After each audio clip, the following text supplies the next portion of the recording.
Mari kita berdoa. Bapa di sorga, kami bersyukur atas anugerah-Mu. Orang-orang seperti kami ini dihimpunkan dalam satu komunitas tubuh Kristus.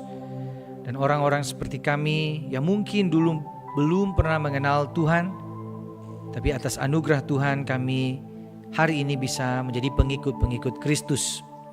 Kami juga bersyukur kalau mungkin ada di antara kami yang hari ini datang ke gereja karena kami berasal dari keluarga orang-orang percaya. Itu pun karena anugerah Tuhan. Dan hari ini seperti pujian ini, biarlah kami dan keturunan kami sungguh-sungguh menjadi orang-orang yang juga mengasihi Tuhan dalam hidupnya. Berbicaralah kepada setiap kami di dalam pembacaan dan perenungan kami akan firman-Mu. Roh Kudus menolong kami mengerti isi hati Tuhan. Engkau berikan kepada kami hati yang mau belajar, mau dibentuk, sehingga apa yang disampaikan sungguh-sungguh kami mengerti, kami hayati dan kami lakukan bersama. Tolong urapi hamba-Mu yang penuh kekurangan, penuh keterbatasan ini. Mohon pakai dengan kuasa-Mu ya Tuhan, sehingga apa yang sudah dipersiapkan disampaikan dengan baik, dan kami semua bersama-sama berjuang menghidupinya dalam kehidupan kami. Di dalam nama Tuhan Yesus kami berdoa, amin. Silakan duduk Bapak Ibu Saudara-saudari.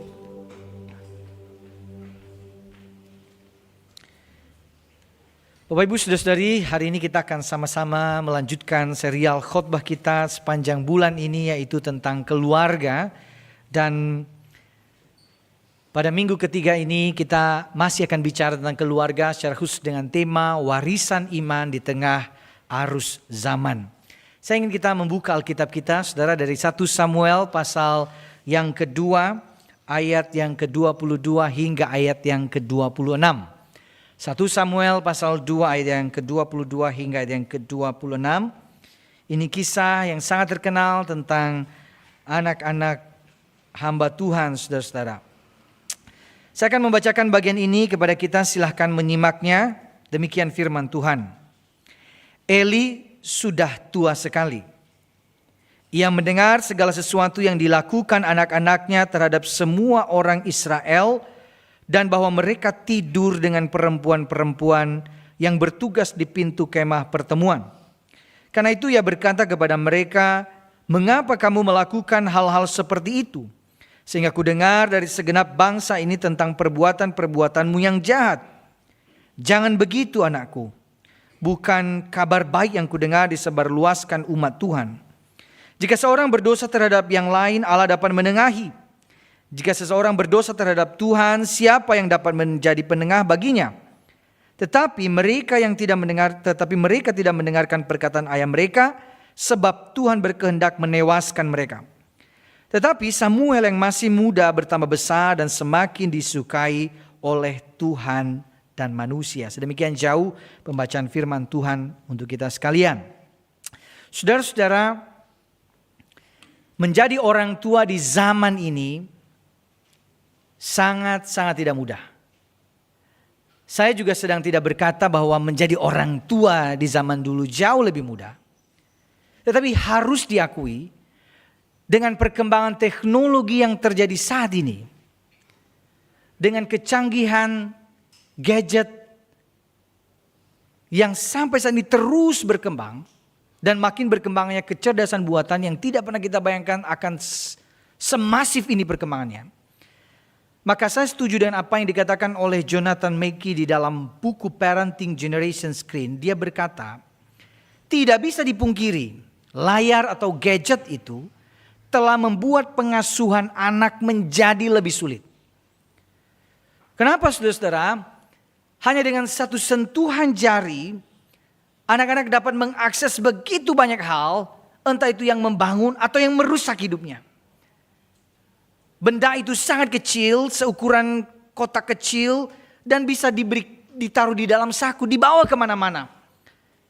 Tapi benda itu bisa memberikan hal yang baik, membangun, tetapi di benda yang sama, orang-orang yang memegangnya bisa terpapar dengan konten yang tidak sehat, bisa mengalami gangguan kesehatan mental, bisa mengalami kecanduan pornografi, bisa terpapar pengajaran-pengajaran sesat, bisa terpapar ideologi yang bertabrakan dengan nilai-nilai kekristenan.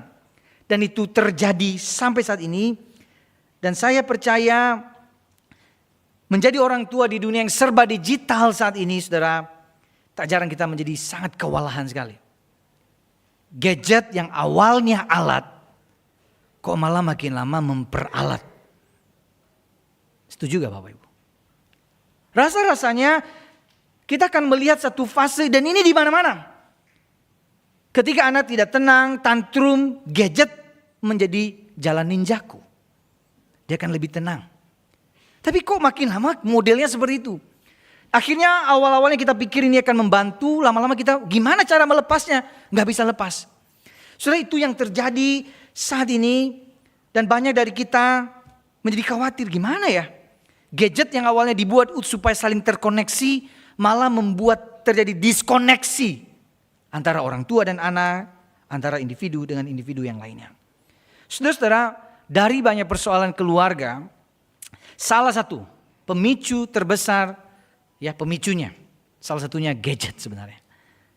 Sadar atau tidak, ini menimbulkan konflik di dalam keluarga. Saudara-saudara, bukan berarti setelah ini saudara-saudara lalu kita berpikir, apalagi sudah jadi orang tua, nanti habis ini saya sita HP anak-anak saya ya. Atau kita langsung kasih batasan aturan, bukan itu, karena di dalam buku ini saudara dia jelaskan panduan-panduan yang saya pikir masih relevan. Bagaimana cara membimbing, memandu anak-anak supaya bijaksana menggunakan gadget itu dengan bijaksana sesuai prinsip-prinsip firman Tuhan. Jadi itu yang diarahkan. Dia mengatakan begini, sebenarnya kita itu seperti memberikan kunci kepada anak. Gadget itu seperti kunci, tapi ingat kunci ini bisa buka pintu kemana saja. Maka kita arahkan dia mesti buka pintu yang mana. Dan dia punya wawasan dunia Kristen tentang Tuhan, tentang iman, dia harus mengerti itu. Dia mesti dibekali hikmat, dia mesti dibekali, dibimbing bagaimana menggunakan kunci ini. Saudara-saudara, kita tidak pernah tahu ya, apa yang memapar anak-anak kita ketika mereka menggunakan gadget. Sudah bahkan iklan-iklannya saya cuma iklan. Tapi kok sangat vulgar sekali kadang-kadang iklan segala macam. Siapa yang ngobrol di games online mereka? Kita tahu ngomongan apa, ngomongan jorok, omongan kotor, semua masuk. Dan itu terbuka. Maka memandu mereka dengan peta, dengan arah firman Tuhan supaya mereka berhikmat menjadi sangat-sangat penting saudara-saudara. Bapak Ibu saudara-saudari, tentu anak-anak tidak hanya membutuhkan batasan. Habis ini aturan apa, bukan itu. Karena dalam buku ini saudara-saudari dikatakan anak-anak butuh relasi yang kuat sebenarnya. Antara anak dengan orang tuanya, tapi terutama anak dengan Tuhan, itu yang dia butuhkan. Supaya dia sadar betul waktu dia menggunakan ini, Tuhan memandang dia, Tuhan melihat dia bertanggung jawab sama Tuhan.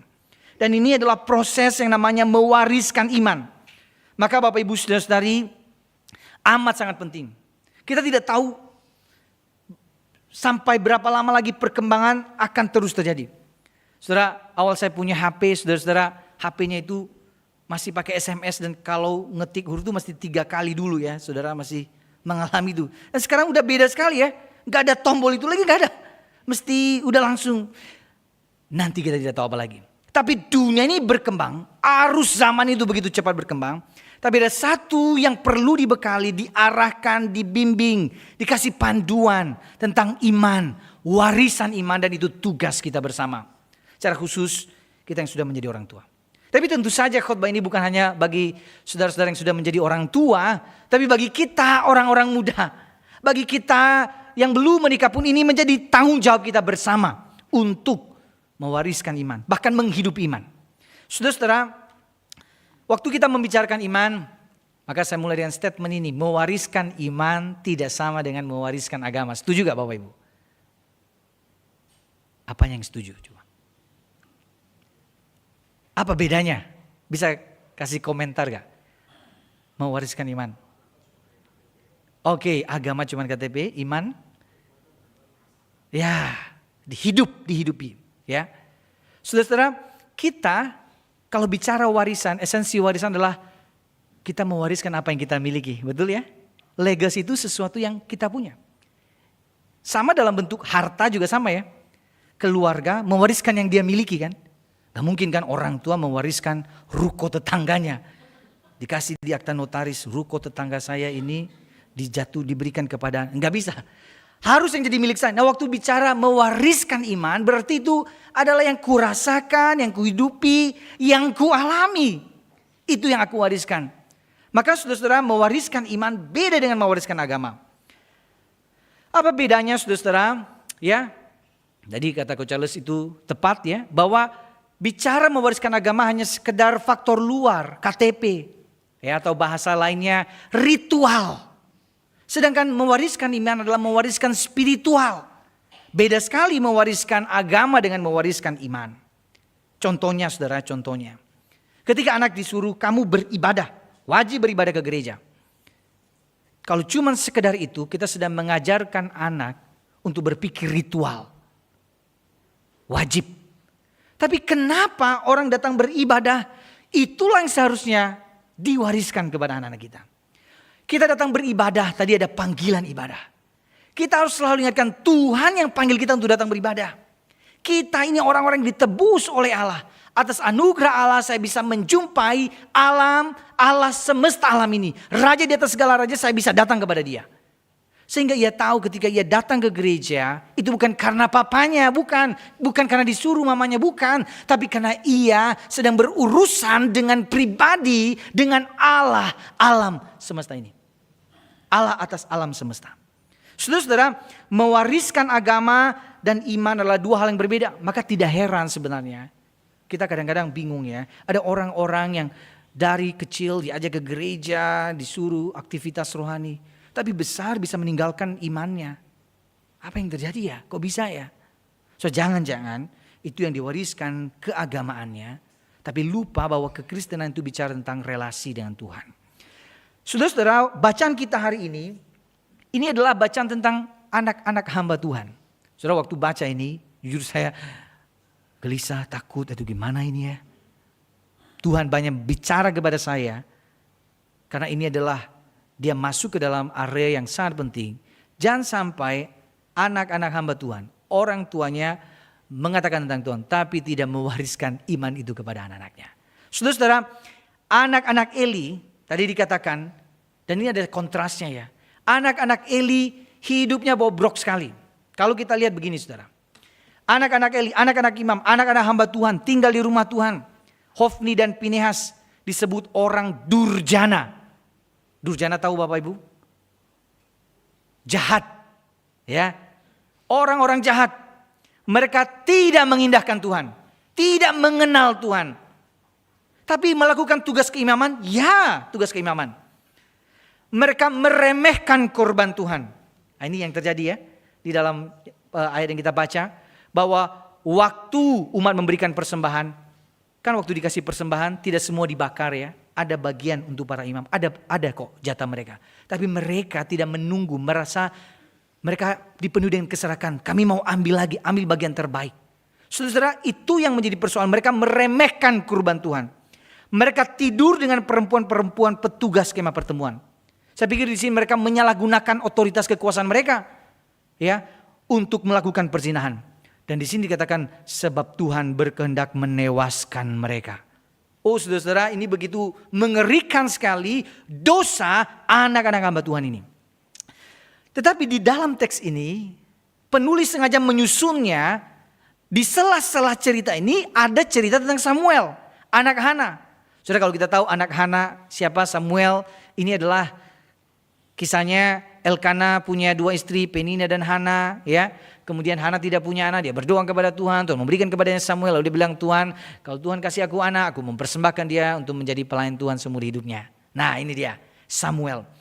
Jadi di tempat yang sama, di rumah Tuhan, Samuel ini menjadi pelayan di hadapan Tuhan. Samuel bertambah besar di hadapan Tuhan. Samuel masih muda bertambah besar dan semakin disukai oleh Tuhan dan manusia.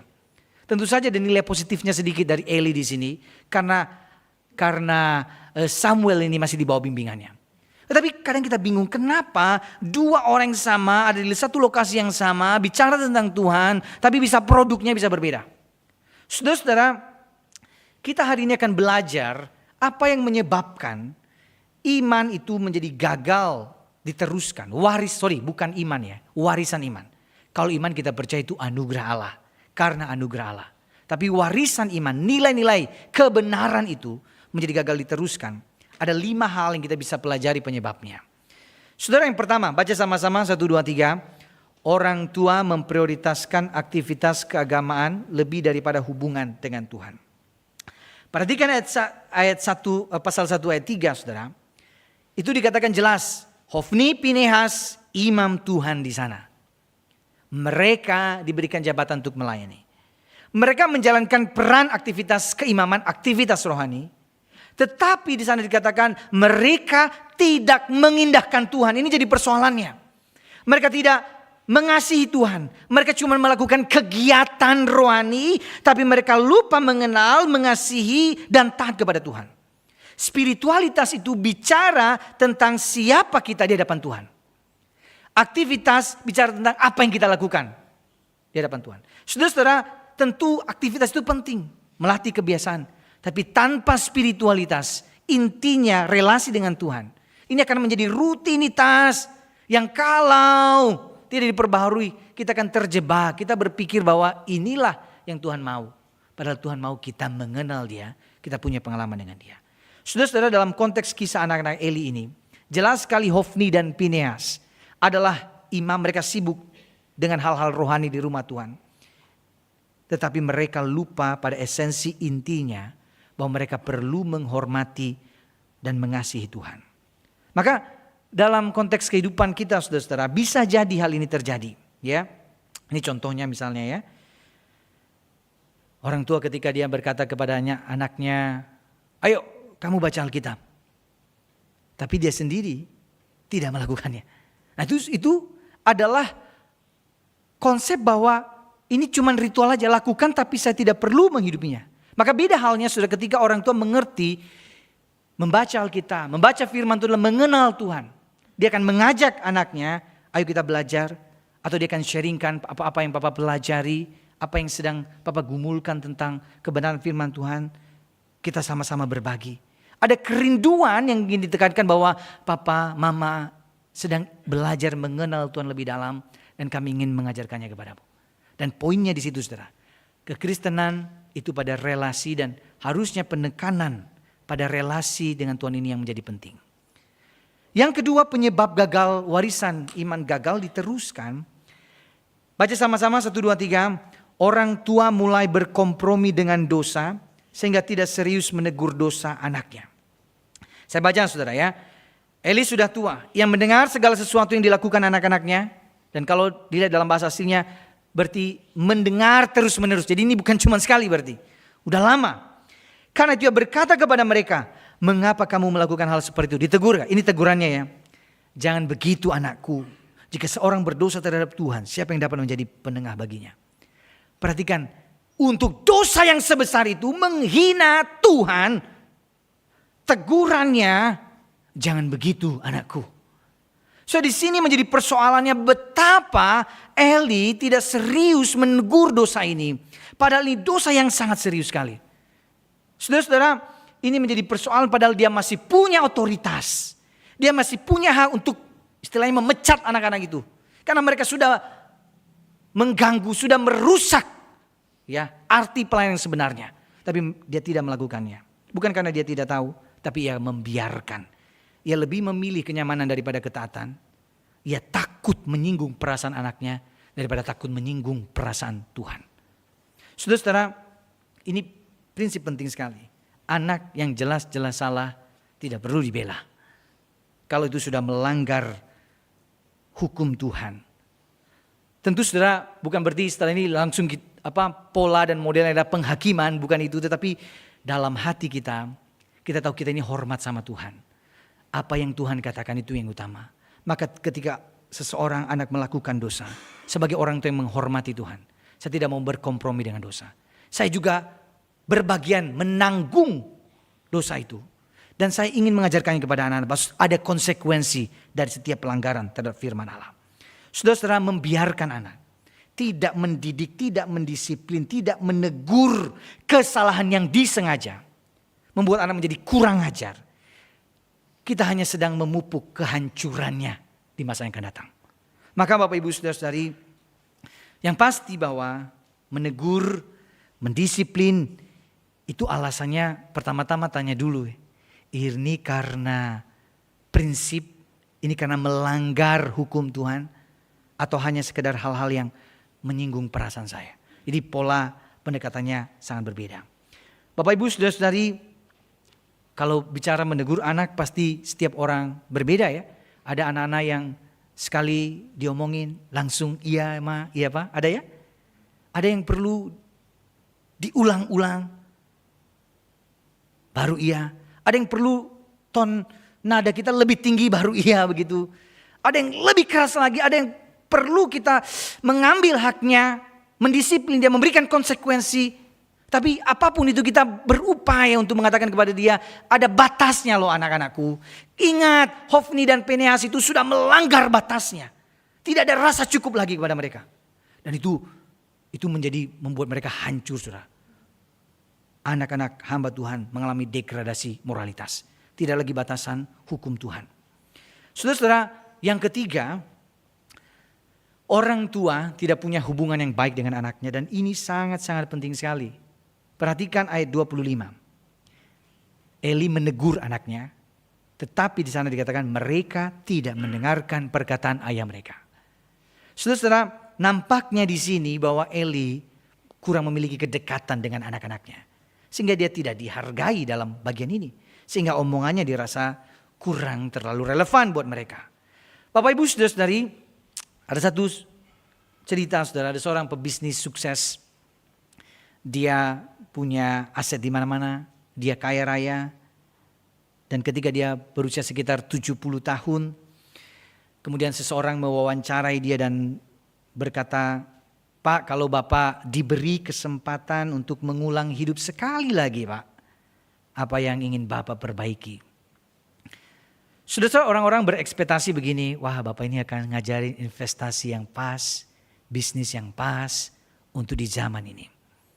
Tetapi kemudian dengan pelan dia berkata, kalau saja ada kesempatan untuk memperbaiki, saya ingin menghabiskan lebih banyak waktu saya bersama anak-anak saya. Lalu ia melanjutkan saudara, dulu saya pikir mereka ini kan anak-anak saya. Mereka kan selalu ada bersama dengan saya. Saya berpikir nanti setelah proyek ini selesai, setelah pekerjaan beres, setelah urusan ini selesai, nanti saya baru akan ada waktu bermain bersama mereka. Tapi kenyataannya yang saya hadapi adalah setelah proyek ini selesai, proyek berikutnya muncul. Proyek ini ada, lanjut lagi proyek yang lain. Dan dia bercerita di masa kecil, ketika anak-anaknya datang menghampiri dia dan berkata, Pak main yuk, Pak main yuk. Jawaban saya selalu sama, nanti ya, nanti ya. Sampai di usia tuanya saudara, anak-anaknya sudah mandiri, sudah menikah. Dan hal yang sama terulang. Ketika dia menghubungi anak-anaknya yang sangat sibuk. Dan mengatakan, nak, Bapak ingin ngobrol, nak, Bapak ingin ketemu. Anak-anaknya mengulang kalimat yang sama. Nanti ya, nanti ya. Sudah punya banyak hal, tapi ia lupa bahwa relasi dengan anak adalah hal yang perlu dibangun. Hal yang sangat amat penting. Saudara-saudara, saya pikir kita perlu memperjuangkannya. Kalau hari ini masih ada kesempatan, Bapak Ibu punya anak-anak yang masih kecil, perjuangkan relasi dengan anak itu. Belum terlambat. Atau mungkin berkata, aduh anak saya udah besar-besar. Ya kita tidak bisa mengubah masa lalu, mengulang masa lalu. Tetapi setidaknya kita terus datang kepada Tuhan, pulihkan relasi kami Tuhan. Ya, atas anugerah-Mu, biar juga ia melihat bahwa saya mulai mengalami perubahan, mengalami perjumpaan dengan Tuhan. Dan saya ingin ada kesempatan anugerah Tuhan membawa kami mengalami pemulihan demi pemulihan. Saudara-saudara, saya ingin share sedikit bagian ini ya. Karena saya ini sedang banyak belajar saudara soal parenting, karena saya merasa bahwa makin lama kok mengurus anak makin susah sekali ya saudara ya.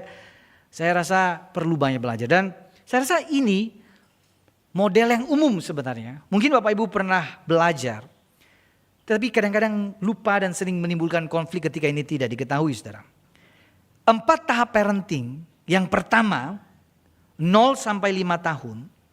Itu adalah tahap di mana orang tua memberikan arahan dengan jelas, memberikan larangan, memberikan perintah, tujuannya untuk anak taat.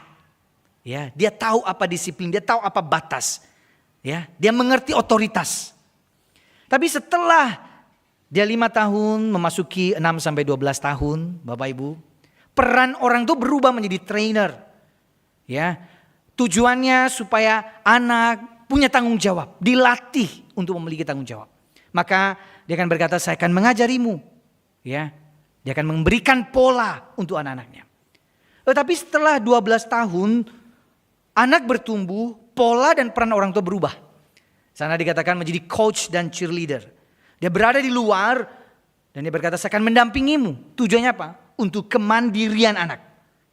Tetapi setelah 18 tahun ke atas sudah menikah, disebut anak itu orang tua hubungannya seperti konsultan. Friendship, persahabatan, berdiskusi. Dia tidak bisa lagi mengurusi anaknya atau menjadikan anaknya seperti usia 5 tahun lagi, tidak bisa. Dan yang saya lihat saudara, seringkali jadi persoalan kita, orang tua, anak bertumbuh, orang tua stuck. Masalah sering terjadi. Kita memperlakukan anak yang sudah remaja dengan cara dan gaya anak 0 sampai 5 tahun. Pasti konflik terus. Padahal anak sedang bertumbuh. Anak sedang ingin belajar. Anak harus diarahkan menjadi mandiri. Saudara, rasanya waktu kita lihat ini, kayaknya beberapa waktu yang lalu saya dan Semuselo mengevaluasi, waduh ini kita gagal di sini. Tapi saya bilang, Bapak kita coba lagi, kita belum terlambat, kita belajar lagi. Tapi selalu kesempatannya adalah ketika Tuhan kasih kesempatan dimanapun fase umur anak itu. Mari kita sama-sama belajar, bertumbuh bersama. Ya, belajar bersama. Kita perlu belajar bersama. Saudara-saudara, penyebab yang keempat, saudara. Warisan iman gagal diteruskan adalah orang tua sudah mulai memberhalakan anaknya. Di ayat 29, Tuhan bilang gini melalui abdi Tuhan. Sama Eli. Mengapa engkau menghormati anak-anakmu lebih daripadaku? Saudara-saudara, ini keras sekali. Memberhalakan anak bukan berarti orang tua menyembah anaknya secara literal, bukan itu. Tetapi ketika posisi anak, keinginan anak, perasaan anak, kenyamanannya lebih utama daripada kehendak Tuhan. Dan ini sudah berubah. Anak tidak lagi ditempatkan sebagai anugerah milik Allah. Yang seharusnya kita bertanggung jawab sama Bapa di sorga. Anak sudah mengontrol semuanya dan ini menjadi persoalan.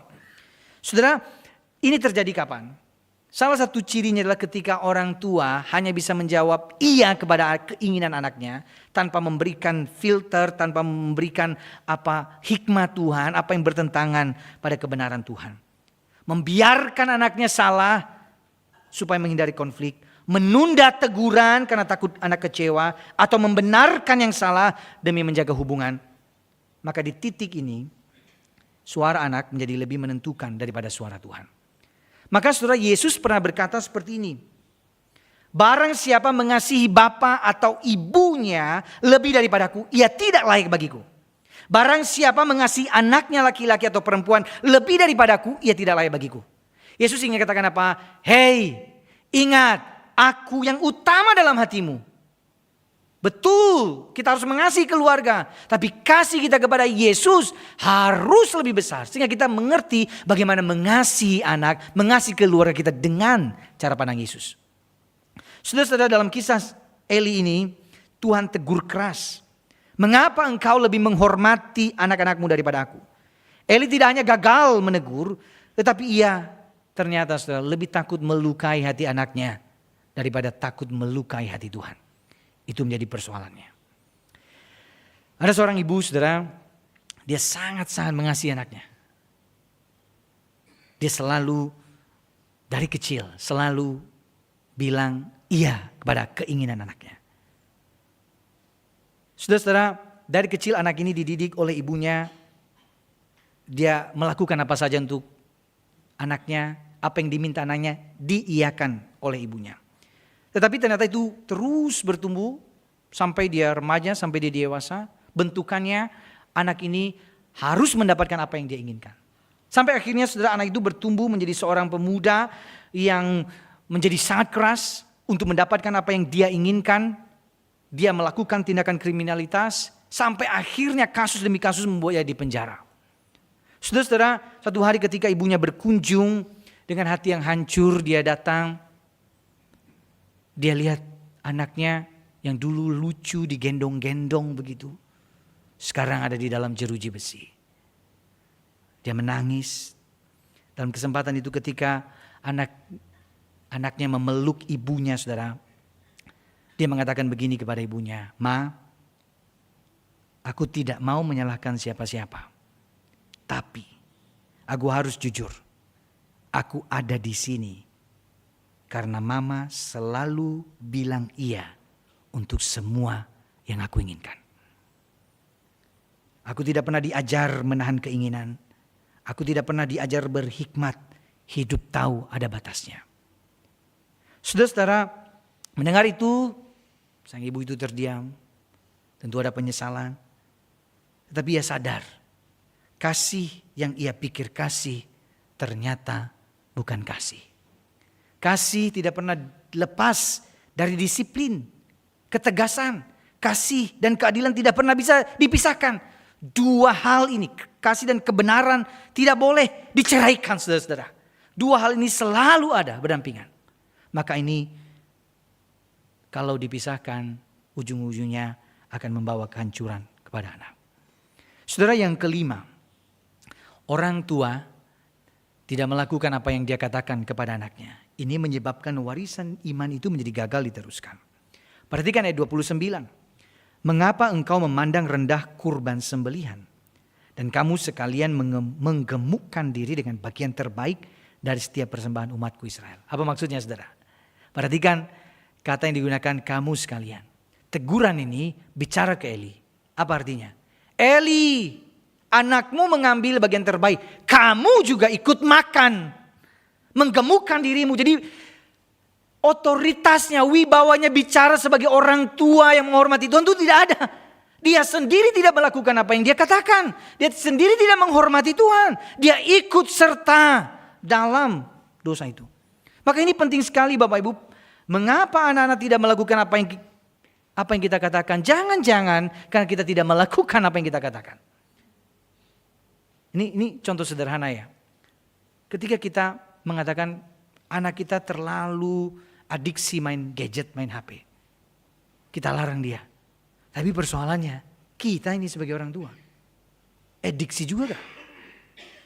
Jadi persoalan ketika kita larang dia untuk main game, main gadget. Tapi kita sendiri tiap hari gak bisa lepas dari namanya gadget, media sosial, nonton. Jadi memang betul ya kata ahli parenting. Jangan bikin aturan yang tidak bisa kita jalani bersama. Ujungnya konflik. Kalau mau bikin aturan, berarti kita bertekad melakukannya bersama-sama. Itu baru menghidupkan ya. Itu namanya mewariskan hal yang baik. Saudara-saudara, kita semua setuju. Anak-anak lebih banyak meniru daripada mendengar. Mereka memperhatikan. Tentu apa yang dikatakan orang tuanya, saya juga percaya ada hal-hal yang penting. Itu baik. Tetapi perbuatan kita jauh lebih dikenang di dalam ingatannya daripada cuma sekedar kata-kata. Mereka akan lebih mengingat bagaimana orang tuanya berdoa kepada Tuhannya. Mereka akan mengingat bagaimana orang tuanya mengelola emosinya. Mereka akan mengingat bagaimana orang tuanya menghadapi kemarahan. Mereka akan mengingat bagaimana orang tuanya merespons masalah. Mereka akan mengingat bagaimana ayah mencintai ibunya. Mereka akan ingat dalam ingatannya bagaimana ibu tunduk pada ayahnya. Mereka akan ingat dalam memorinya apakah orang tuanya sungguh-sungguh mengasihi Tuhan dalam hidupnya. Mereka juga akan ingat bagaimana ayah dan ibunya saling dan mau saling memaafkan, menundukkan diri ketika ada kesalahan. Mereka mau saling mengampuni. Jadi mereka akan dikasih representasi, ini loh cinta Tuhan tuh kayak gini. Seperti papa dan mama. Seperti apa yang papa mama ajarkan. Bukan dengan omongan, tapi dengan kehidupan yang nyata. Mereka juga akan ingat saudara, ketika orang tua dalam begitu lelah, begitu sibuk, tapi orang tua itu masih memprioritaskan untuk datang beribadah kepada Tuhan. Mereka akan tahu, kok gitu ya, papa mama sibuk sekali, papa mama capek sekali. Tapi mereka tetap datang beribadah, mengajak kami. Karena papa mama menghormati Tuhan, ingin menjadi penyembah-penyembah Tuhan. Walaupun lelah, walaupun capek, kami memprioritaskan Tuhan, menghormati Tuhan. Mereka akan ingat itu dalam memori mereka. Karena warisan iman yang paling kuat bukan ceramah, tapi hidup, keteladanan hidup kita. Itu yang kita wariskan. Maka saudara-saudara, kita baca sama-sama kalimat ini 1, 2, 3. Orang tua adalah guru pertama bagi anaknya, dan kehidupan mereka adalah buku pertama yang dibaca oleh anak-anaknya. Soalnya kalau ibaratkan rumah itu sekolah, guru pertamanya papa dan mamanya. Bukunya apa? Bukan buku tertulis, saudara. Bukan. Tapi hidup kita. Itu dibaca, didengar, dilihat. Dan visualnya indah sekali sebenarnya buku ini. Bisa dilihat bersama. Terpampang jelas dan melekat sekali. Di usia 0 sampai 5 tahun itu terekam dengan jelas. Bapak Ibu saudara, generasi berikutnya belajar meniru. Jika mereka melihat Tuhan yang utama dalam hidup kita, maka di dalam anugerah Tuhan saya percaya Tuhan juga pakai kesempatan itu supaya anak-anak kita mengutamakan Tuhan dalam hidup mereka. Saudara, tapi waktu mempersiapkan ini saya jadi mikir-mikir. Tapi gak semua juga ya. Ada orang-orang parentingnya baik, anaknya bisa hancur-hancuran. Ada ya? Ada orang keluarga parentingnya hancur-hancuran. Anaknya bisa jadi baik. Anaknya bisa jadi orang yang dipakai oleh Tuhan untuk melayani Tuhan. Maka apa yang tidak boleh kita abaikan? Anugerah Allah. Anugerah Allah. Ini bukan karena kehebatan kita. Bahkan kita merasa bahwa kita sudah melakukan yang terbaik. Tapi bersandar, berserah pada anugerah Allah. Saudara-saudara, saya tidak ingin kita setelah ini jadi datang dengan rasa bersalah. Aduh, kayaknya saya ini orang tua yang gagal begitu ya. Saya sudah salah mendidik anak saya. Ya, mungkin untuk titik tertentu kita punya kegagalan, kita mesti bertobat. Tapi kita juga sadar anugerah Allah ya. Anak-anak ini kan bertanggung jawab sama Tuhan. Mereka punya pilihan hidupnya sendiri. Tapi sebagai orang tua, perlu dengan sungguh-sungguh membawa mereka kepada Tuhan. Berdoa kepada mereka supaya mereka mengalami perjumpaan anugerah itu. Sehingga melalui kita, bahkan ketidaksempurnaan kita, kegagalan kita, mereka bisa melihat, mengalami Tuhan. Maka saudara-saudara, pada akhirnya sebenarnya, waktu kita baca kisah ini, kita akan tergagum bahwa kisah ini membawa kita pada kesadaran. Manusia gagal, orang tua gagal, pemimpin yang gagal, hamba Tuhan yang gagal, tapi ada Tuhan yang sempurna. Ada Tuhan yang beranugerah. Ada Tuhan yang sanggup mengubah kegagalan itu menjadi sebuah keindahan. Maka saudara, di ayat 35 dikatakan, aku akan mengangkat bagiku imam kepercayaan yang berlaku sesuai dengan hatiku dan jiwaku. Imam ini gagal, orang-orang ini gagal. Tapi ingat, ada satu pribadi yang sempurna, yaitu Yesus Kristus. Dan disebut di dalam Ibrani, dia imam yang sempurna. Dan kita yang percaya kepada Yesus menjadi imam yang melayani raja. Menjadi bangsa khusus untuk Allah, umat Allah sendiri.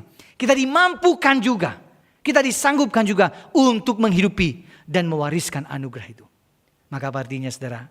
Ya mungkin kalau sampai saat ini Tuhan tegur kita di beberapa sisi, tapi itu tidak membuat kita ingin menyerah.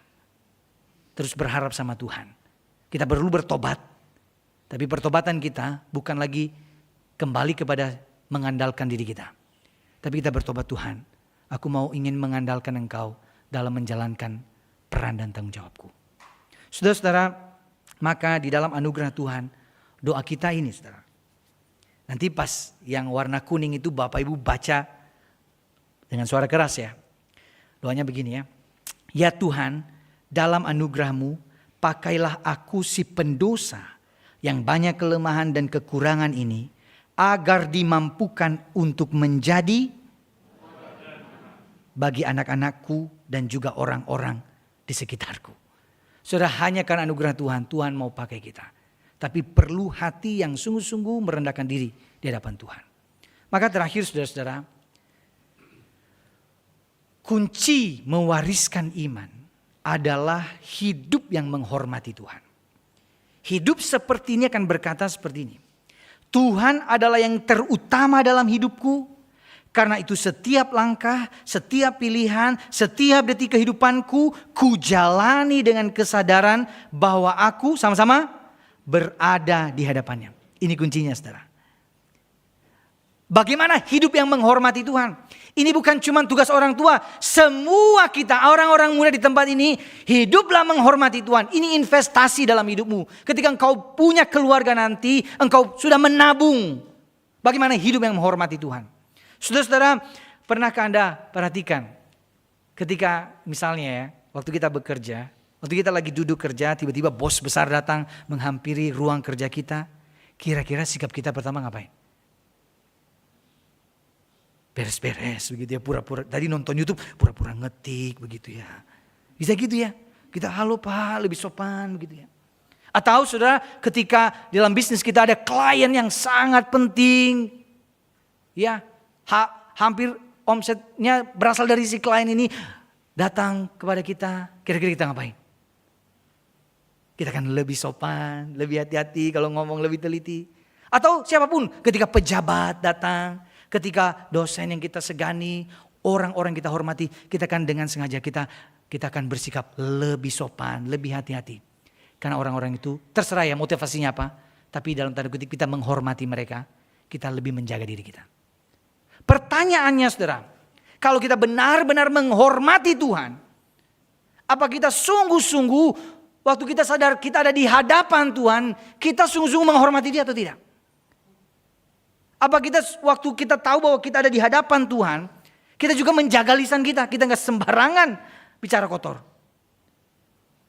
Saudara, persoalannya banyak di antara kita terjebak dan mengatakan bahwa saya ada di hadapan Tuhan cuman waktu jam ibadah. Cuman hari Minggu. Hari lain lupa bahwa kita juga ada di hadapan Tuhan 24 jam dalam sehari. Kita berdiri di hadapan Tuhan. Kalau kita sadar kita berdiri di hadapan Tuhan sepanjang hari, setiap detik hidup kita, bagaimana sikap yang hormat kepada Tuhan harusnya? Kita harusnya menjaga diri kita. Bukan berarti tidak bisa salah ya, bisa salah. Tapi kita tahu, kita langsung sadar, kita mengaku dosa, kita bertobat. Dan ini mesti diwariskan kepada anak-anak kita saudara. Saya singgung lagi soal gadget tadi. Anak-anak mesti diwariskan hidup yang menghormati Tuhan. Kita juga tidak tahu ya, apa yang mereka buka. Bahkan kita sendiri juga bisa terjebak pada hal yang buruk. Tapi kalau sadar, kita ada di hadapan Tuhan. Tuhan lihat juga. Kita akan tahu bagaimana menghormati Tuhan. Karena dia sadar ada Tuhan yang mengawasinya. Papa mama bisa gak mengawasi.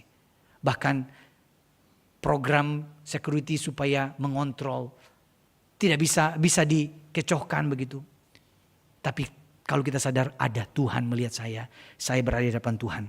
Saya pikir kita akan selalu pada kesadaran, ya aku menghormati Tuhan, menghargai Tuhan, melakukan apa yang Tuhan katakan. Maka Bapak Ibu Saudara-saudari, firman Tuhan yang terakhir ini, sehingga kita baca, kita bawa pulang saudara. Ingat ini baik-baik. Baca sama-sama ya, 1, 2, 3. Sebab siapa yang menghormati aku akan kuhormati. Tetapi siapa yang menghina aku akan dipandang rendah. Siapa yang menghormati Tuhan akan dihormati oleh Tuhan. Ini indah sekali. Dan kiranya di tempat ini Tuhan menemukan orang-orang yang menghormati Dia. Mari kita tundukkan kepala, kita berdoa kepada Tuhan.